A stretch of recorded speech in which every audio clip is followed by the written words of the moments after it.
Under the dim glow of a fading moon, the town of Willow Hollow was shrouded in an unsettling stillness. Nestled in the crook of a winding river, it was the sort of place where everyone knew each other, where secrets whispered behind closed doors rarely stayed hidden. Yet there was one tale that no one dared to utter aloud, a story buried in the town's history like an unmarked grave. It began with the Harper family, who moved into an old, sprawling house on the edge of town.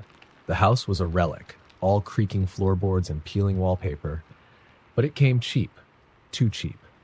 Locals would avoid the topic when asked, offering only vague warnings about leaving well enough alone. The Harpers didn't listen. Within days of moving in, strange things started happening. Ellen Harper, the youngest of the family, swore she heard someone whisper her name late at night. Her older brother, Mark, dismissed it as childish imagination, but then he started finding his belongings moved to impossible places. A schoolbook in the attic, a shoe in the basement. Their mother, Susan, tried to remain pragmatic, chalking it all up to settling noises and forgetfulness. Their father, Robert, was less optimistic. He couldn't shake the feeling that something about the house was watching them. Then, Ellen disappeared. It was a chilly October evening. The family had just finished dinner, and Ellen went upstairs to her room. When Susan went to check on her an hour later, she found the window open, the curtains billowing in the cold breeze. Ellen's bed was neatly made, her favorite teddy bear perched on the pillow, but there was no sign of the girl. The police were called, search parties were formed, and the whole town scoured the woods and the riverbanks. Days turned into weeks, but Ellen was gone, leaving behind only the faint scent of lavender that lingered in her room. The Harpers were devastated, but the town's whispers took a darker turn. "It's the house," they said. "It's awake again." One by one, neighbors began sharing their stories, of the previous owners who'd left in the dead of night, of shadowy figures seen in the windows long after the house was abandoned, of the laughter of unseen children echoing in the halls. Robert dismissed it as small-town superstition, but he couldn't deny the growing unease that settled over the family like a storm cloud. A month after Ellen's disappearance, Mark woke up to the sound of footsteps in the hallway. At first, he thought it was his parents, but the steps were too light, too quick. He crept out of bed, his heart pounding in his chest, and peeked into the hall. There, at the end of the corridor, stood Ellen. Her hair was tangled, her nightgown torn, and her eyes were empty, two black voids that seemed to swallow the dim light of the house. She raised a hand and beckoned him forward, her lips curling into a smile that was anything but human. Mark screamed. Robert and Susan found him trembling in his room, clutching his blankets as if they could shield him from the horrors of the world. He tried to explain what he'd seen, but his parents dismissed it as a nightmare. Still, they couldn't ignore the way his hair had turned noticeably grayer overnight, or the way he refused to sleep unless every light in the house was on. The final straw came when Susan discovered a series of old photographs hidden in the attic. They depicted previous families who had lived in the house, all smiling proudly in front of the same ivy-covered porch. But in the background of every photo, just barely visible in the shadow of an upstairs window, was a little girl. Her face was blurred, her features indistinct, but her presence was unmistakable. And then Susan realized something else. Her daughter's teddy bear, the one they had buried in Ellen's empty grave, appeared in one of the photos. That night, the Harpers packed up their belongings and fled Willow Hollow, leaving the house to its silence and shadows. They never spoke of what happened again, but the town remembers. The house stands to this day, a rotting monument to the unspeakable. No one goes near it, not anymore. But sometimes when the wind is just right, you can hear the faint sound of a child's laughter drifting down the street. And if you dare to look up at the house, you might see her, just a glimpse, a flicker, standing at the window, smiling. The town of Black Hollow was the kind of place that barely existed on maps, a forgotten speck surrounded by dense, unyielding woods. It thrived on whispered superstitions, on tales told around crackling campfires. But there was one story that everyone knew, yet refused to tell, a story about the Cold March. It was said that every 23 years, a peculiar fog would descend on the town. Thick and cold, it blanketed the streets, muffling sound and light. It wasn't natural mist, people insisted. It didn't roll in from the river or rise from the ground. It came from nowhere and carried with it a strange, bone-chilling silence. Those who were old enough to remember and windows and wait for dawn. They didn't speak of what the fog brought with it. They didn't need to. It had been 23 years to the day since the last cold march. Lucy Morgan didn't believe in old tales. She was a reporter, born and raised in the city, sent to Black Hollow to cover its unique history for a lifestyle magazine. The locals had warned her. "Don't stay out past dark tonight," an elderly woman told her, clutching her arm with trembling fingers. Lucy had smiled politely, taken her notes, and dismissed it as folklore. She loved the idea of digging into creepy backwoods myths to find the kernels of truth beneath the superstition. That evening, as the sun dipped below the horizon, Lucy walked alone through the cobbled streets, her breath fogging in the biting air. The town seemed unnaturally quiet, the usual hum of crickets and distant voices replaced by an eerie stillness. She took notes, her pen scratching in her leather notebook, when the first wisp of fog curled around her ankles. The change was subtle at first. The air grew colder, the light dimmer. Lucy looked around and frowned. The fog was dense, swirling like smoke, and it climbed higher and higher, engulfing the street lamps. She felt her pulse quicken as she realized she could no longer see the edges of the buildings. She turned back the way she'd come, only to find the street behind her shrouded in gray. Then she heard it. A faint shuffle, like feet dragging across wet gravel. It wasn't close, but it wasn't far either. Her rational mind told her it was probably an animal, maybe a stray dog, but there was something in the sound that made her skin prickle. It wasn't hurried or erratic. It was deliberate, as though it knew exactly where it was going. She called out, her voice trembling. "Hello? Is someone there?" The shuffle stopped. She strained to listen, her heart hammering in her chest. A sudden laugh broke the silence. Not joyous, not friendly, but hollow and rasping, like someone exhaling broken glass. Lucy backed up, gripping her notebook like it might protect her. The laugh grew louder, spreading around her like it was seeping from the fog itself. Then she saw it. A figure emerged, tall and gaunt, its limbs impossibly long and bent in unnatural angles, its head tilted as if to study her, and though its face was hidden by the fog, she could feel its gaze boring into her. Lucy stumbled back, her breath hitching, but the thing didn't move toward her. Instead, it reached out an arm, pointing to something behind her. She didn't want to turn. Every fiber of her being screamed at her to run, but her feet wouldn't obey. Slowly, she turned her head. There, just feet away, was another figure, smaller this time. It looked human at first glance, a child in a tattered dress, but its eyes, deep and endless voids, stared at her with a hunger that made her stomach lurch. It opened its mouth, impossibly wide, and a sound like 1,000 nails scraping against metal filled the air. Lucy dropped her notebook and ran. She didn't care where she was going, only that she had to escape. The fog seemed to shift and move with her, twisting the streets, hiding the landmarks she'd used to navigate earlier. She could hear them behind her, the dragging footsteps, the echoing laughter, the inhuman screeches. Her foot caught on something, and she fell hard onto the cobblestones. Pain shot through her wrist as she scrambled to get up, but when she looked up, the tall figure was there, towering over her. Its face emerged from the fog, a pale, stretched mask of cracked skin and empty sockets where its eyes should have been. "Leave," it whispered, though its mouth didn't move. The word was guttural, like the growl of a dying animal.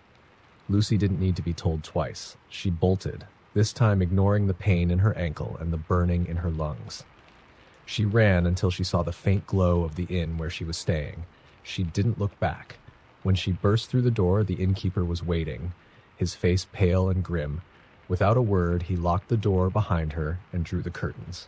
"You stayed out too long," he said, his voice heavy with resignation. The next morning, the fog was gone, and the town had returned to its sleepy normalcy. But Lucy couldn't shake the memory of what she'd seen. When she returned to the city, she tried to tell her editor about what had happened, but the photos on her phone were blank, gray screens of nothing. Her notebook was gone, left behind in the fog. No one believed her, of course. But sometimes, late at night, she could still hear the faint scrape of dragging footsteps in the quiet of her apartment. And once, just once, she swore she saw a shadow pass by her window, long and bent in ways no human shadow should be. There's a small stretch of highway outside the town of Red Creek, a forgotten road that locals only use if they have no other choice. It's known as Devil's Mile. It's not marked on maps, and the GPS warns travelers to turn back, but every so often someone ignores the warnings. Those who do return, if they return, never speak of what they've seen. Jenna, a traveling nurse, was running late for her night shift at the hospital. Her usual route was blocked by a fallen tree, and her only option was Devil's Mile. She hesitated when she saw the rusty sign leaning at an angle, its faded letters barely visible in the dark. But she told herself it was just another road, a shortcut to save her 15 minutes. She turned onto the narrow, unlit path. The moment her tires hit the cracked pavement, her radio cut out. Static filled the car, crackling faintly, but she thought nothing of it. She turned it off and focused on the road ahead. The trees seemed to close in around her, their twisted branches reaching over the asphalt like skeletal fingers. The air grew heavy, pressing down on her chest, and the faint scent of burning wood wafted in through her vents. Jenna brushed it off. Old towns had their superstitions, and she wasn't one to scare easily. She kept driving, her headlights cutting through the thick darkness, the only sound the hum of her engine. Then she saw it, a figure standing at the edge of the road. It was a woman in a white dress, her hair long and dark, obscuring her face. Jenna's stomach flipped. She slowed down, her heart racing, and rolled down her window slightly. "Are you okay?" she called out, her voice shaky. The woman didn't move. She just stood there, her head tilted slightly to the side. Jenna leaned out a little farther, straining to see her face. That's when the woman twitched, her body jerking unnaturally as if pulled by invisible strings. Jenna's breath caught in her throat as the woman's head snapped up to reveal hollow black eyes. Jenna slammed her foot on the gas. Her car roared forward and she didn't dare look back. She kept her eyes fixed on the road, but in her rearview mirror she could see something moving. Not the woman. Something darker, bigger, crawling out of the shadows. It had too many limbs, each one twisting and bending as it clawed its way toward her. The static on her radio returned, louder this time, accompanied by faint whispers. She couldn't make out the words, but they filled the car, growing louder with each passing second. She pressed her foot harder on the pedal, her hands gripping the steering wheel until her knuckles turned white. The road seemed endless. No matter how fast she drove, the dark trees stretched on forever. Her headlights began to flicker, the beams dimming as if something was sapping their power. The whispers grew sharper, angrier, and Jenna could feel the air in the car turn icy cold. She glanced at her phone for the time. It was dead, the screen a lifeless black. Out of nowhere, the road ahead vanished, replaced by a gaping chasm of nothingness. She slammed on the brakes, her car skidding to a halt inches from the edge. Panting, she looked around, but the road she'd just come from was gone too, replaced by an endless sea of black. And then she saw them. Dozens of figures emerged from the darkness, their shapes barely human. Their heads hung at unnatural angles, their limbs grotesquely elongated. They surrounded her car, their hollow eyes glowing faintly as they pressed their faces against the windows. Jenna screamed as the glass began to crack under the weight of their hands. The whispers turned into deafening screams, and her car rocked violently as they clawed at the doors. Desperate, she slammed the car into reverse, her tires screeching as she blindly backed up into the void. Somehow, miraculously, the road reappeared beneath her. The figures melted into the darkness, their screams fading into silence. Jenna didn't stop. She didn't even blink. She drove until she saw the faint glow of streetlights, the normal world rushing back to her like a lifeline. She pulled into the hospital parking lot, shaking so badly she could barely turn off the engine. Her car was covered in deep scratches, the windows fogged with handprints that weren't hers. She stumbled into the ER, pale and trembling, but when her coworkers asked what was wrong, she only shook her head. Jenna never took Devil's Mile again. A few months later, she heard about a young couple who went missing on that same stretch of road. Their car was found abandoned, its doors open, the seats covered in ash. The police called it a tragic accident, but Jenna knew better. The mile doesn't let everyone leave. The tiny village of Blackthorn sat at the edge of an ancient forest no one dared enter. The woods were older than the town itself, older than the crumbling ruins of the abbey nearby. They called it the Hollow Grove, a name whispered with unease, for everyone knew the stories. People who went in didn't come back, at least not as themselves. Sarah had heard the tales all her life. She'd grown up in Blackthorn, where the elders spoke of the Hollow Grove as a living thing. It sees you, they'd warn. It waits for you to take a step too far. But Sarah, now 17 and tired of the stifling superstitions, dismissed it as folklore meant to scare children. It wasn't until her younger brother Timmy vanished that she found herself questioning what she thought she knew. It happened on a foggy afternoon in late October. Timmy had been playing near the edge of the woods, chasing after their dog, Rusty. When Sarah called him for dinner, there was no answer. She searched the yard, then the path near the forest. She found Rusty's collar snagged on a thorn bush. The dog was nowhere to be seen. Neither was Timmy. The search parties turned up nothing. The police suggested he might have wandered off, gotten lost, but Sarah knew better.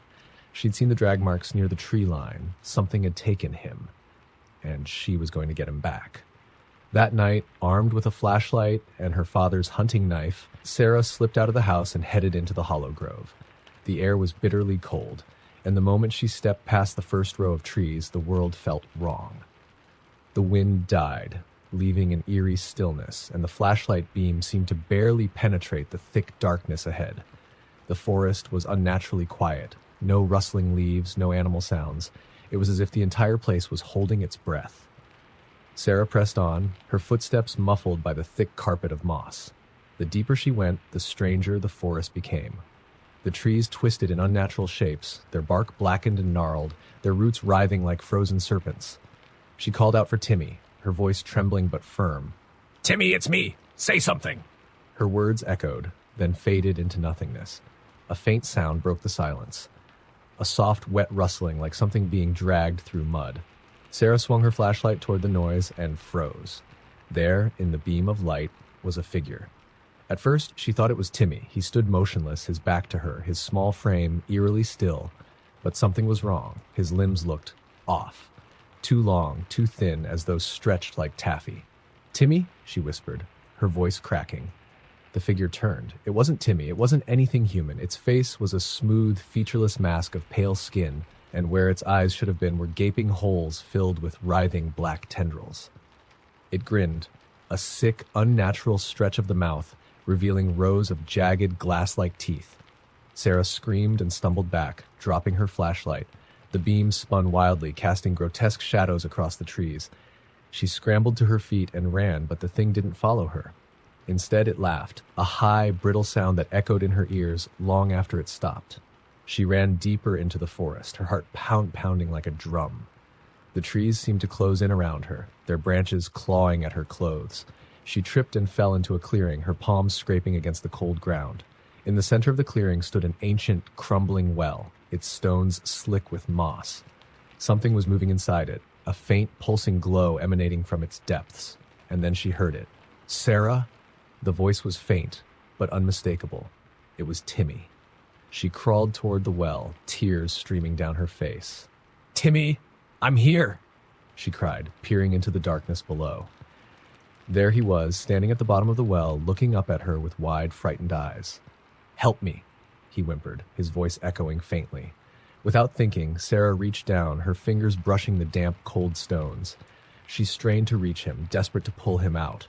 But as her fingers stretched farther, a hand shot out of the darkness. Not Timmy's, but something far larger, its fingers long and clawed, its skin gray and glistening. It grabbed her wrist with inhuman strength and began to pull. Sarah screamed, struggling against the grip. She could feel the thing dragging her closer, its nails digging into her skin. The ground beneath her started to shift, the moss peeling away to reveal a pulsating black mass that writhed and squirmed. Desperate, she grabbed the hunting knife with her free hand and slashed at the thing's arm. It let out a horrible guttural screech and released her. She fell back, panting and trembling, as the ground beneath her stilled. The well was silent. Timmy was gone. Sarah didn't remember how she made it out of the forest.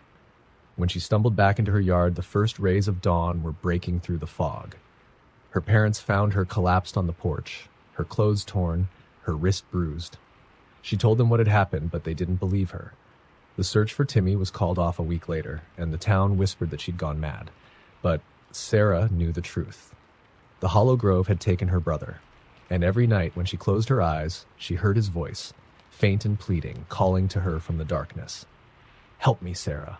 Please, help me." Briar's Rest was a sleepy little town tucked deep into the mountains, forgotten by time and untouched by modernity. Its people were quiet, superstitious folk who lived by rules that seemed odd to outsiders. Doors were locked at sunset, windows covered with thick black curtains. No one dared venture out after dark, and if you asked why, the answer was always the same. The Watchers come at night. Emma was new to Briar's Rest. A city girl with a flair for adventure, she'd moved to the town after inheriting her late aunt's house. She found the place quaint, though a bit peculiar. The townsfolk weren't unfriendly, but there was a tension in their politeness, an unease in the way their eyes darted to the forested hills that loomed over the town. Her aunt's house sat at the edge of the woods, a cozy but creaky old place, with ivy-covered walls and a wraparound porch. Emma spent her first day unpacking and marveling at the serenity of the place. By nightfall, she was ready to collapse into bed. That was when she first noticed it, the silence. It wasn't the comforting stillness of a quiet night, but an oppressive, unnatural void. No wind, no crickets, not even the rustle of leaves. The air felt heavy, pressing against her skin.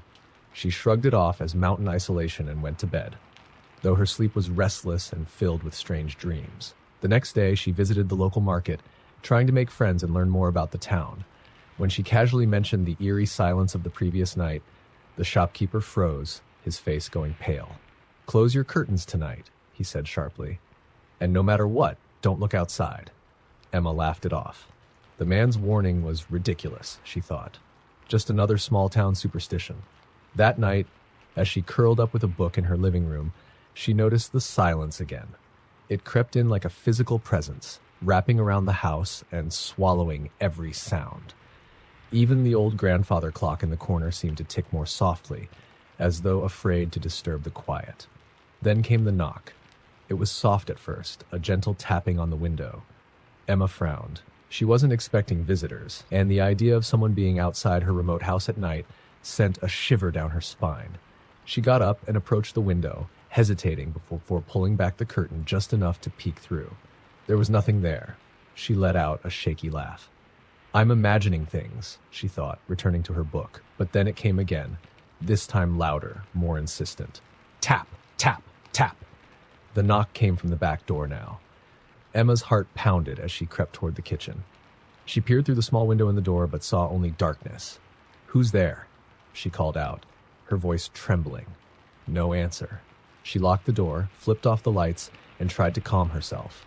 The knock came again, this time from the living room window. She froze. The knocks weren't random anymore. They were moving, circling the house. Whatever it was going window to window, door to door, testing the boundaries. The last knock was on the bedroom window. It was louder now, more urgent, as though the thing outside was losing patience. Emma's hands shook as she gripped her phone, trying to call for help. No signal. She grabbed a flashlight and slowly approached the bedroom window, steeling herself. She wouldn't be scared off by some prankster or stray animal. But as she reached for the curtain, she remembered the shopkeeper's warning. "Don't look outside."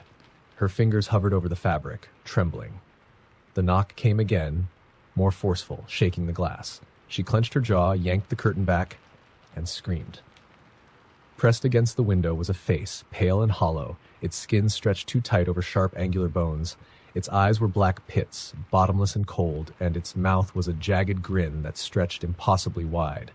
Its breath fogged the glass as it stared directly into her eyes. Emma stumbled back, dropping the flashlight. The face didn't move. It just stayed there, watching. The house creaked as footsteps echoed on the porch. More faces appeared at the windows, dozens of them, all grinning with the same inhuman smile, all staring. The whispers began then, faint at first but growing louder, a chorus of voices chanting words she couldn't understand. The room grew colder, the air thick with the stench of decay. Emma clamped her hands over her ears, sinking to the floor. When she looked up, they were gone. The whispers stopped. The air grew warm again, the silence lifting like a shroud.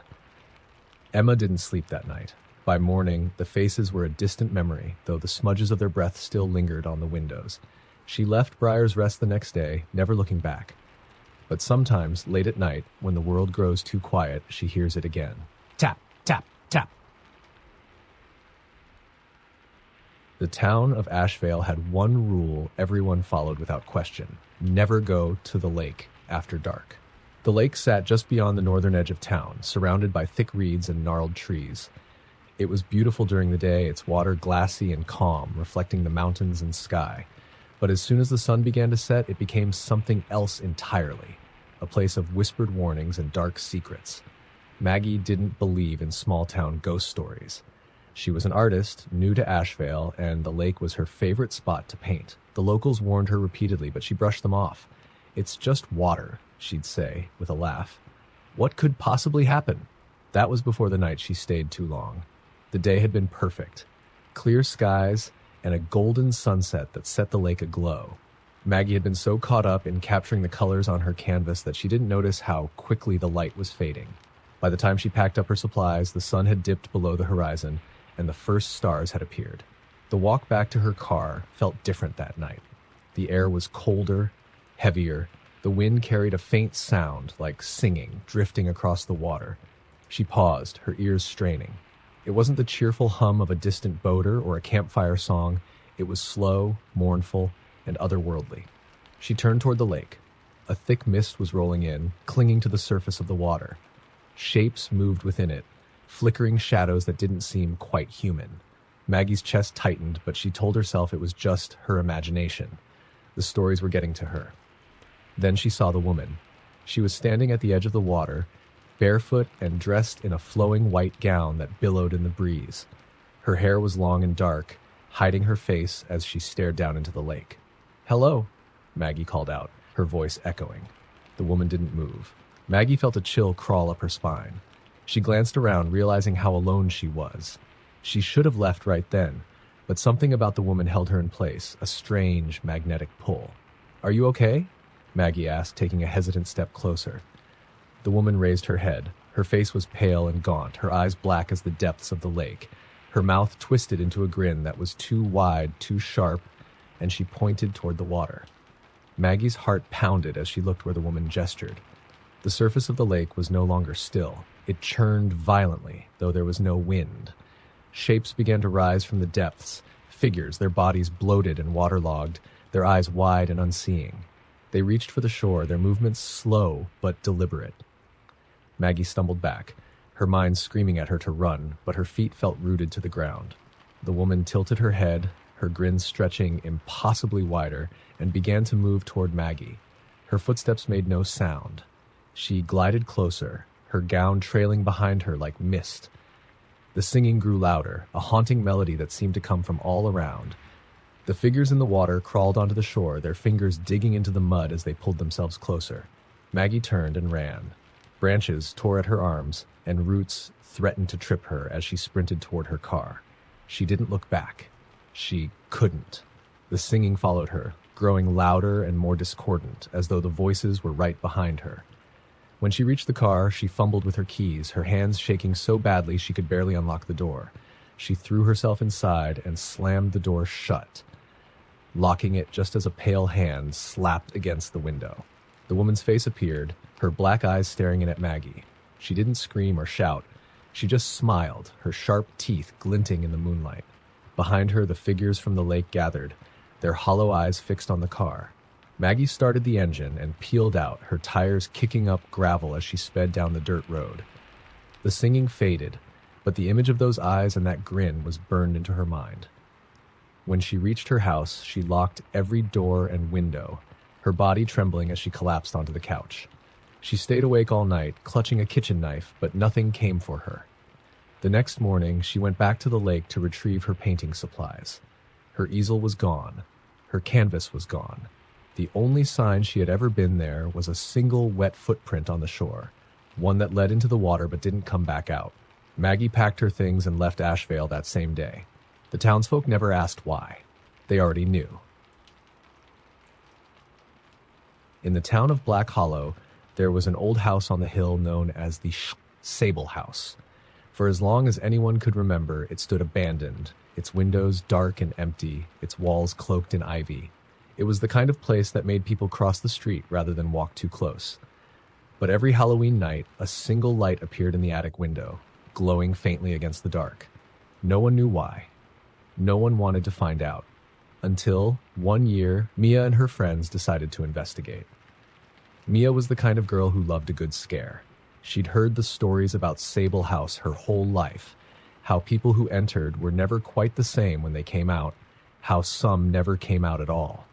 She didn't believe in ghosts or curses, and the idea of spending Halloween night in the infamous house thrilled her. Her friends were less enthusiastic, but Mia's confidence was infectious. Armed with flashlights and a sense of bravado fueled by too much candy, they set off for the house just after midnight. The gate creaked as they pushed it open, the sound echoing unnaturally in the still air. The yard was overgrown, the grass waist-high, and the path to the front door was cracked and covered in moss. As they approached the house, the air seemed to grow colder, heavier, as if the house itself was aware of their presence. "Creepy," Jake muttered, clutching his flashlight like a weapon. "It's just a house," Mia said, though even she felt a twinge of unease as she pushed the door open. The inside was worse than the outside. The air smelled of mildew and something metallic, like old blood. Dust coated every surface, and the floorboards groaned with every step. Cobwebs hung from the ceiling like drapes, and the faint sound of dripping water echoed from somewhere deep within the house. They explored the lower floors first, finding nothing but decayed furniture and broken glass. It wasn't until they climbed the narrow staircase to the attic that things began to change. The attic door was ajar, and from the crack spilled a faint, flickering light. Mia hesitated for the first time. Her bravado faltered as she stared at the glowing doorway. "Probably just an old lantern," she said, though her voice wavered. "Let's just go," Rachel whispered, her eyes wide with fear. But Mia wasn't ready to back down. She pushed the door open, her flashlight cutting through the darkness. The attic was empty, save for a single chair in the center of the room. On the chair sat a lantern, its flames steady and bright. The walls were covered in strange symbols, carved deep into the wood, their shapes jagged and wrong. "That's weird," Jake said, stepping closer to the chair. Mia approached the lantern, her curiosity outweighing her fear. She reached out to touch it, but as her fingers brushed the metal, the flame went out.